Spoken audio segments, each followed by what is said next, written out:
Hi, and thank you for joining me for another short talk. And friends, one question I get a lot from people who don't live near a Jewish community or for whatever reason desire to convert to Judaism but can't is, what am I supposed to do now? And what am I? Or what am I considered? And I ask them, what does the Torah say you are? And what does the Torah tell you to do?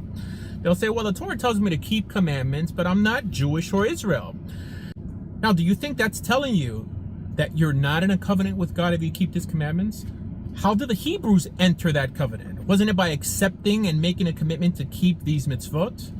And now, shouldn't that also apply to you? No, I'm just sticking to the Peshat here. We'll discuss the rest later. But according to the Peshat of Torah Shebiktav of the Chumash, you enter the covenant with God by accepting Torah. Now, I'll tell you how this differs from a halachic conversion. But friends, first, like I do with all my lectures, I don't tell you what to think, but rather I help you think halachically, and today is no exception. So, what is a conversion? Friends, what we call conversion to Judaism is legally entering the nation of Israel. Again, legally. Because that's what halakha deals with, the legal, not the metaphysical. Again, nothing spiritual or metaphysical about it. It's just equivalent to a process of entering the country and becoming a citizen, any country. Now, I know that it's become a habit amongst Jews to mystify virtually everything halachic, and honestly, the Kabbalistic movement would not exist if this wasn't tolerated. However, there's a huge rift between the metaphysical and the halachic outside of the Chumash, because halachot is what the court decides, and objective metaphysical ideas is only what the Chumash establishes, the Bible establishes. Which is why halachic conversion to Judaism is not what brings you into the covenant. No, friends, what brings you into the covenant is the day you made a commitment to live by God's Torah, and that's it. That's how Israel entered, and that's how you enter.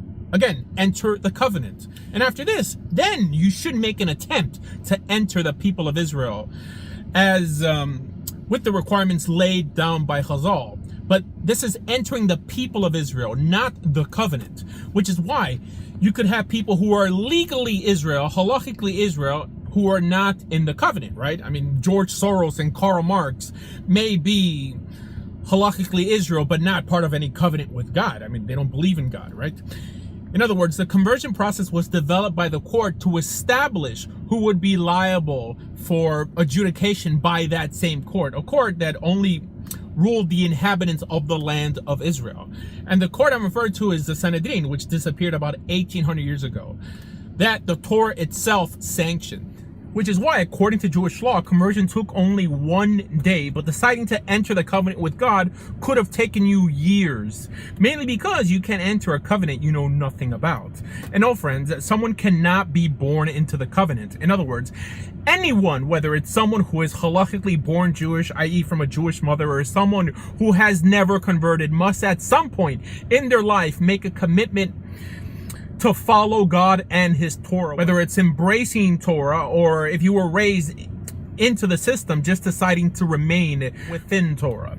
Now, fast forward to what's done today, when conversion takes years. Honestly, it would be quite silly to believe that only because the rabbis in many cases refuse to do conversions, or if they perform them, they take years, that someone who has committed him or herself to Torah and God's covenant should be encouraged to continue living like a caveman till the rabbi decides to dunk you in a mikvah. That's not only irrational, but it makes our God and His system seem quite ridiculous. And what do I mean by living like a caveman? Friends, living by only 7 laws is living like a caveman, or being forced to be educated by Noahide rabbis who only teach fables and legends, or their own made-up new religion wrapped around the Noahide laws, packed with prayer books and law books that they've invented. And this is supposed to be some sort of alternative to Torah? Now, don't get me wrong, I'm not attacking the Noahide laws, but rather the Noahide movement, because the Noahide laws are absolutely part of our halachic system. They were just a set of laws developed by the Sanhedrin to adjudicate Gentiles, either living or traveling through Jewish lands, who did not want to convert. And how do we know that they did not want to convert? Well, because again, conversion back then, and even according to halakha today, really should have taken just one day or a couple days, right? Now, knowing this, it would seem a bit ridiculous for someone to still try to encourage people to identify as a ger toshav, or what we call a noai today, if you know that they have accepted Torah as true and from God. In other words, the Almighty never speaks to the ger toshav. He never makes a covenant with the ger toshav. He never makes a promise with the ger toshav, or what we call noai today.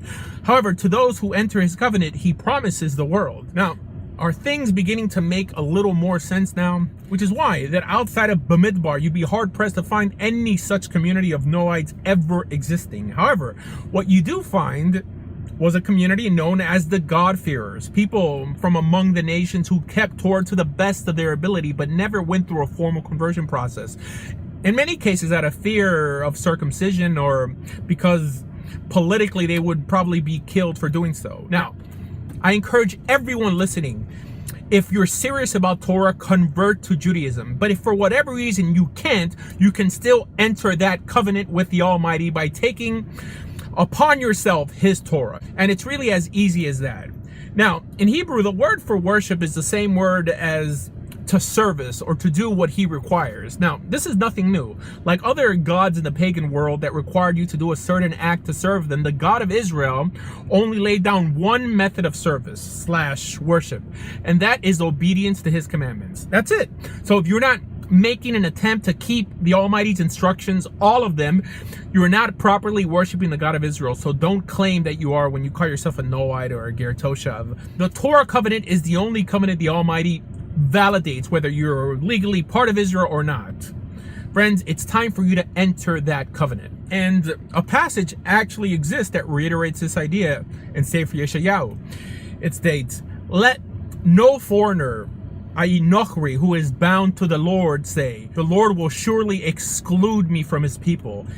And let no eunuch complain, I am only a dry tree. For this is what the Lord says to the eunuch who keeps my Sabbaths, who chooses what pleases me, and holds fast to my covenant. To them I will give within my temple and its walls a memorial and a name, better than the sons and daughters. I will give them an everlasting name that will endure forever. And foreigners who bind themselves to the Lord, to minister to him, to love the name of the Lord, to be his servants, and who keep the Sabbath without desecrating it, and hold fast to my covenant, these I will bring to my holy mountain and give them joy in my house of prayer. Their burnt offerings and sacrifices will be accepted on my altar.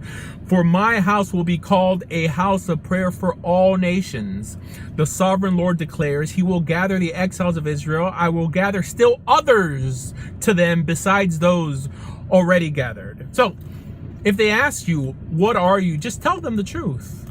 Whether you are Israel or of the nations, you are in the Torah covenant, and that's it. Now, this is different to the ruling brought down by Rabbi Akiva and advocated by Tosfos and the Rosh, that one can halakhically convert themselves to Judaism. What I'm covering today is only the metaphysical concept of the covenant and being in God's Torah covenant. And that's it. Friends, for more information about everything Jewish, please visit bejewish.org. Thank you.